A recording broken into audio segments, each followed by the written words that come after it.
আসসালামু আলাইকুম everyone. Eid special নতুন রেসিপির ভিডিওতে সকলকে শুভেচ্ছা জানাচ্ছি। নিয়ে এসেছি কলিজা ভুনা রেসিপি। পারফেক্ট কলিজা ভুনা রেসিপি আজ আমি আপনাদের সাথে শেয়ার করছি। এর আগেও আমি আপনাদের সাথে কলিজা ভুনা রেসিপিটি শেয়ার করেছি।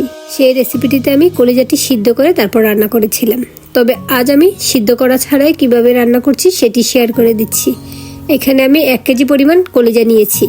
এখন কলিজাগুলোকে একটু টুকরা করে নিচ্ছি। এখানে একেবারে ছোট করে টুকরা করছি না, আপনারা ভিডিওটা লক্ষ্য করলে বুঝতে পারবেন আমি কতটুকু সাইজের রেখেছি। টুকরা করার পর এগুলাকে একটু ভালোভাবে ধুয়ে নিব। একটা মিক্সিং বোলে নিয়ে নিচ্ছি, বোলে নিয়ে ভালোভাবে একবার ধুয়ে নিয়েছি। এখন এর সাথে দিয়ে দিচ্ছি ফুটন্ত গরম পানি। একেবারে ফুটন্ত গরম পানিটা আমি এই কলিজার মধ্যে দিয়ে কলিজাটাকে আমি 10 মিনিট ভিজিয়ে রাখবো। 10 মিনিট পর এটাকে আমি ভালোভাবে আবারও পরিষ্কার করে নিব। এই তো দেখুন 10 মিনিট পর ফিরে এসেছি। এখন কলিজাগুলোকে আমি ভালোভাবে ধুয়ে নিব। ধুয়ে তারপর পরিষ্কার করে ছোট ছোট করে কেটে নিব। ধুয়ে নিয়ে আসার পর এখন এই কলিজার উপরের এই প্রলেপটা তুলে নিচ্ছি। রাবারের মতো এই প্রলেপটাকে তুলে নিচ্ছি। এই প্রলেপটা থাকলে রান্না করার পর কলিজাটা খুব বেশি শক্ত হয়ে যায়, আর এটা খাওয়াও নাকি স্বাস্থ্যসম্মত নয়। সেজন্য আমি গরম পানিতে দেওয়ার পর এটাকে তুলে নিচ্ছি। গত ঈদে আমি কলিজা ভুনার যে রেসিপিটা শেয়ার করেছিলাম সেটাতে সিদ্ধ করে তারপরে কেটেছি, আর এটাতে আমি গরম পানিতে ভিজিয়ে রেখেই কেটে নিচ্ছি। উপরের চামড়াটা তোলার পর এখন এগুলোকে ছোট ছোট করে কেটে নিচ্ছি। আমি আবার একেবারে ছোট রাখিনি, মাঝারি সাইজের কিউব আকারে এগুলোকে কেটে নিয়েছি। এখন এগুলোকে ভালোভাবে ধুয়ে নিব। আমি মনে করি এভাবে রান্না করলে পারফেক্ট, কারণ সিদ্ধ হলে এর ভিতরে পারফেক্টলি মশলাগুলো ঢুকে না।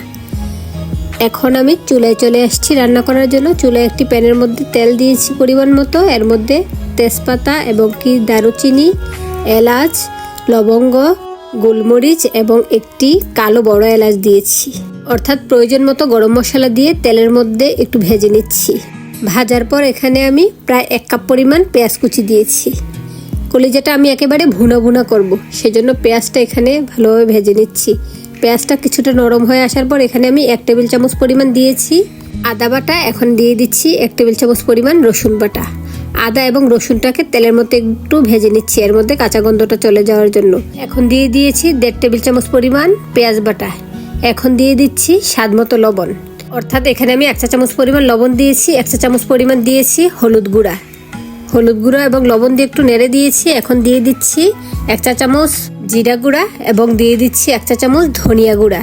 এখন দিয়ে দিয়েছি স্পেশাল মশলা। আমার তৈরি করা স্পেশাল মশলাটা এখানে 1 চা চামচ পরিমাণ দিয়েছি। এই শুকনো মশলাগুলো দেওয়ার পর এখন দিয়ে দিচ্ছি 1.5 টেবিল চামচ পরিমাণ লাল মরিচের গুঁড়া। এই কলিজা ভুনাটা একটু ঝাল ঝাল হলেই খেতে ভালো লাগে, সেজন্য ঝালটা আপনারা আপনাদের পছন্দ অনুযায়ী দিয়ে দিবেন। এখানে একটা টমেটো কুচি করে দিয়েছি। পুরো একটা টমেটো দেইনি, একটা টমেটোর অর্ধেক অংশ দিয়েছি, কারণ টমেটোটা বড় সাইজের ছিল, সেজন্য এর অর্ধেক অংশ কেটে দিয়েছি। টমেটো দিয়ে পেঁয়াজ মশলা সহ সবগুলো একটু ভেজে নিয়েছি। এখন এর মধ্যে অল্প পরিমাণে একটু পানি দিয়েছি। পানি দিয়ে ভালোভাবে নেড়ে চেড়ে এই মশলাটাকে একটু কষিয়ে নিব। মশলাটা ভালোভাবে কষানো হলে আমি কলিজাগুলো দিয়ে দিব। অবশ্য এর মধ্যে অনেকটাই কষানো হয়ে গিয়েছে।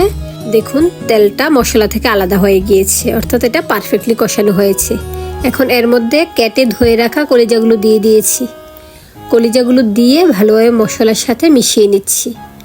আর এই কলিজাটা এখানে পারফেক্টলি কষিয়ে নিলেই খেতে ভালো লাগবে, সেজন্য আমি মিডিয়াম আছে এখানে কলিজাগুলোকে বেশ কিছুক্ষণ কষিয়ে নিচ্ছি। ঢাকনা দিয়ে ঢেকে দিচ্ছি। ঢাকনা তুলে একটু পরপর নেড়ে দিচ্ছি, যেন নিচে দিয়ে আবার নেড়া যায়, সেজন্য একটু পরপর স্প্যাচুলা দিয়ে নেড়ে চেড়ে দিচ্ছি। আর কলিজাটা একেবারে সিদ্ধ করে নেওয়ার পর রান্না করলে আমার কাছে মনে হয় এর মধ্যে মশলাগুলো পারফেক্টলি ঢুকে না, কারণ কলিজাটা অনেকক্ষণ সিদ্ধ হয়ে যায়। সেজন্য আমি এভাবে গরম পানি দিয়ে ধুয়েই কলিজাটা রান্না করে নিচ্ছি। অবশ্য আমি ওইভাবেও রান্না করি, তবে আমার কাছে এই পদ্ধতিটাই পারফেক্ট মনে হয়। আবারও ঢাকনা তুলে স্প্যাচুলা দিয়ে নেড়ে চেড়ে দিচ্ছি। এভাবে বেশ কিছুক্ষণ স্প্যাচুলা দিয়ে নেড়ে চেড়ে দিয়েছি। এখন পরিমাণ মতো পানি দিয়ে এটাকে সিদ্ধ করে নিব, সেজন্য এখানে পরিমাণ মতো পানি দিয়েছি। অর্থাৎ এখানে আমি 1.5 কাপ পরিমাণ পানি দিয়েছি। দিয়ে ঢাকনা দিয়ে ঢেকে এখন এগুলোকে সিদ্ধ করে নিব। আর এই কলিজাটা 10 থেকে 15 মিনিটের মধ্যেই সিদ্ধ হয়ে যায়, কারণ এর উপরের প্রলেপটা এমনিতেই তোলা, আর বেশি সিদ্ধ করলে এই কলিজাটা শক্ত হয়ে যায়, সেজন্য পারফেক্টলি সিদ্ধ করতে হবে। এর মধ্যে পানিটা অনেকটাই শুকিয়ে এসেছে, কলিজাটাও সিদ্ধ হয়ে এসেছে। আমি টোটাল 20 মিনিট এভাবে ঢাকনা দিয়ে ডেকে একটু পরপর নেড়ে চেড়ে এটাকে জাল করে নিয়েছি। এখন এর মধ্যে কয়েকটা কাঁচামরিচ দিয়েছি। এই কাঁচামরিচটা ঝালের উদ্দেশ্যে দেইনি, যার প্রয়োজন পড়ে ভেঙে খেতে পারবে সেজন্য দিয়েছি। আর কাঁচামরিচটা দিয়ে নিলে স্মেলটাও অনেক বেশি ভালো লাগে। ঢাকনা দিয়ে ডেকে দিয়েছি, আবারও ঢাকনা তুলে নেড়ে চেড়ে দিচ্ছি। এখন এর মধ্যে দিয়ে দিচ্ছি 1 চা চামচ পরিমাণ ভাজা জিরার গুঁড়া। এই ভাজা জিরার গুঁড়াটা দিয়ে নিলে কলিজা ভুনাটা খেতে খুব বেশি ভালো লাগে। আর আপনারা অবশ্যই এই ভাজা জিরার গুঁড়াটা শেষে দিয়ে নেওয়ার চেষ্টা করবেন। ছোটবেলা থেকে দেখে আসছি আমার মা কলিজা রান্নার শেষে এই ভাজা জিরার গুঁড়াটা দেয়, এতে করে খেতে খুব বেশি ভালো লাগে। সেজন্য আমিও কলিজা ভুনা করার সময় শেষে এই ভাজা জিরার গুঁড়াটা দিয়ে নিই। এর মধ্যে রান্নাটা কমপ্লিট হয়ে গিয়েছে। এখন আমি একটা সার্ভিং ডিশে ঢেলে নিচ্ছি। এই তো আমার পারফেক্ট কলিজা ভুনা রান্না হয়ে গেল। আশা করি ভিডিওটি ভালো লেগেছে। আবার চলে আসবো। আজ তাহলে এ পর্যন্তই। আল্লাহ হাফেজ। আসসালামু আলাইকুম।